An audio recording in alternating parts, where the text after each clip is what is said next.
பல்வேறு நகரங்களுக்கு சென்று இந்த மாதிரி ஒரு அம்யூனிட்டிஸோட ரெடி பண்ணோம், இந்த மாதிரி ஃபுல்லா வந்து ஒரு கேட்டட் கம்யூனிட்டி உருவாக்கணும்னு சொல்லி நிறைய நகரங்களுக்கு போயிருக்கேன். ஸோ எல்லாம் போயிட்டு போட்டோ வீடியோஸ் லாஸ்ட் ஒரு 2 இயர்ஸ் ஒர்க் பண்ணேன். ஸோ எப்பெல்லாம் எனக்கு டைம் கிடைக்குமோ, எப்பெல்லாம் நான் வந்து இதை பத்தி பயணிக்கணுமோ, நிறைய விஷயங்களை போய் பார்த்து, எனக்கு இதுக்கு முன்னாடி முன்னனுபவம் கிடையாது.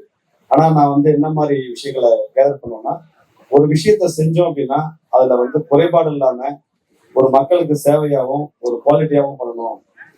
இது வரைக்கும் யாரும் செய்ததை மாற்றத்தை விட மக்களுக்கு பயனுள்ளதா எப்படி செய்யணும் அப்படிங்கிறத நான் ரொம்ப கண்டிப்பா பார்த்தேன். அந்த வகையில இந்த ஏரியாக்கள்ல என்ன மாதிரியான விஷயங்கள் விடுபட்டு இருக்கு. ஸோ நிறைய நேரங்கள்ல நிறைய பேர் வந்து என்ன பண்ணுவாங்கன்னா, ஸ்விம்மிங் பூல் போகணும்னா ஒரு 4000 ரூபாய் 5000 ரூபாய்க்கு வந்து நம்ம ரூம் எடுக்கணும். அதை எடுக்க முடியாத நிறைய பேர் இருப்பாங்க. ஸோ அப்ப நம்ம இந்த மாதிரி விஷயங்கள்ல நகரங்கள்ல வாழக்கூடிய மக்கள் கிடைக்கக்கூடிய அதே சலுகையை ஏன் கிராமப்புறங்கள்ல இருக்கிற மக்களும் கிடைக்கும்?